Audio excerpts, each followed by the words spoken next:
This is the Church of St. Paul in the Desert. May the words of my mouth and the meditation of our hearts be always acceptable in your sight, O God, our rock and our Redeemer. Amen.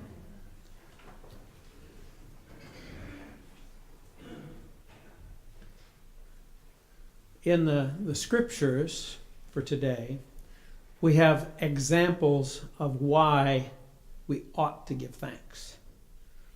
We have the example from Deuteronomy, the example of a people who were being promised a land of milk and honey, but being reminded, when you get there, when everything has come to pass as it was promised, don't forget, inviting them to remember.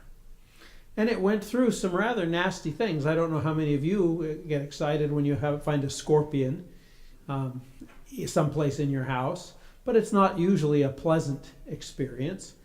Reminding them of the past and saying, remember what you came through.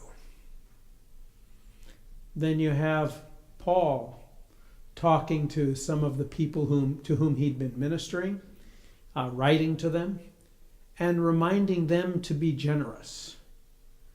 Because that's the only way that you respond effectively to the generosity that God has shown you.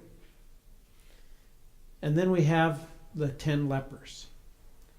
The lepers, again, this is one of those stories where they're minding their own business, looking for help, not the help that Jesus planned on giving them. The help they were looking for was to make it through the day, to have what they needed. Much like people whom we see on our streets today, whom we see around St. Paul's, who are looking for what they need to get through the next 24 hours. And Jesus went and told them to go and show themselves to the priests. And they were completely healed. And evidently, 9 out of the 10 of them weren't really prepared for how to deal with that. And one returned and gave thanks. Even in that short scenario, one of them remembered where the good had come from and offered thanks. Now, all of those are examples of thanks. But I really want to attend to one word in the first hymn. And it talked about serving God with mirth. Because we so rarely get to use the word mirth. And I think that with Thanksgiving, mirth is a wonderful kind of thing. Because too often, the ways that I, as a preacher, or perhaps other preachers, think about Thanksgiving and think about this remembering process and even this healing process, we turn it into something that seems very mechanical and transactional. God does this, so we do that. We do this, so somebody else does that, and on and on. And I think mirth helps us out of that. Mirth, to me, is a very childlike quality. I have not looked it up, so if somebody else is checking on their iPhone, wait till after the service to tell me that I've got it wrong. Mirth is an innocent quality of joy. And serving God with mirth is a way of trying to keep everything in proportion that is not transactional, but is at its base joyful. And sometimes our sense of what we need to do to be joyful, sometimes the things that we need to be accomplished in our life, the things that need to happen in our health, the things that need to happen in politics in the United States and around the world, for us to be joyful seem too much. And I would invite mirth. That if we can step back and take ourselves innocently and childlike enough to be mirthful, to be joyful, even though if we were to add it up, maybe it shouldn't be quite as joyful as we think.